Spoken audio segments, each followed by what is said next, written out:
আমি হলাম চা প্রেমী মানুষ, তাই এই অস্বস্তিকর গরমেও চা লাগবেই। Hi everyone, welcome to my mini blog. আমি মাহি।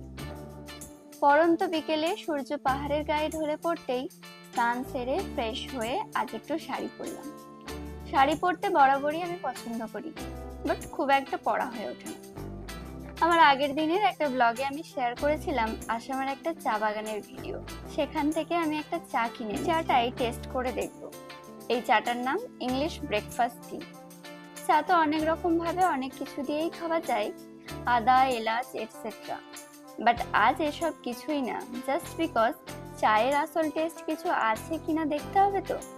তাই সিম্পলি আমি চাটা আজ বানিয়ে খেয়ে দেখ। ইংলিশ ব্রেকফাস্ট নাম যখন, তখন একটু বিদেশি স্টাইল ফলো করেই বানাই। আচ্ছা বলো তো, তোমরাও কি তোমাদের বিকেলটা আমারই মতন করে কাটাও? আর না হলে তোমরা কিভাবে তোমাদের বিকেলের সময়টা কাটাও কমেন্ট করে কিন্তু অবশ্যই জানিও। চাটা তোমরা জলে ফুটিয়ে নিতে পারো, আর না হলে স্টিলের যে টি বলগুলো পাওয়া যায় ওতে চা দিয়ে গরম জলে দিয়েও চাটা বানিয়ে নিতে পারো। তারপর মিল্ক আর টেস্ট অনুযায়ী সুগার অ্যাড করলেই রেডি চা। তোমরা চায়ের টেস্ট আরো বাড়াতে এলাচ, আদা অ্যাড করে নিতে পারো। যাদের এগুলো পছন্দ নয় তারা এটা স্কিপ করতেও পারো।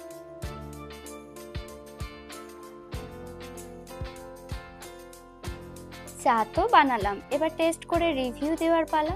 তো চলো শুরু করি। চাটার টেস্ট সত্যিই সুন্দর, কোনো কিছু অ্যাড করিনি দেখলেই তো, বাট চায়ের স্মেলটা সত্যি খুব ভালো লাগছে আর টেস্টটাও মুগ্ধকর। চা খাওয়ার বেস্ট জায়গা আমার রুমের এই কর্নারটা। জানলার ধারে বসে বসে চা খেতে আমার তো বেশ লাগে। চা খেতে খেতে বই পড়া আরো বড় নেশা, তাই বিকেলটা এইভাবেই কাটে জানলার পাশে বসে বই পড়তে পড়তে চা খেয়ে। আমার ভিডিও যদি ভালো লাগে চ্যানেলটা সাবস্ক্রাইব করে যেও। তাহলে দেখা হচ্ছে পরের ভিডিওতে। আজকের মতো বাই।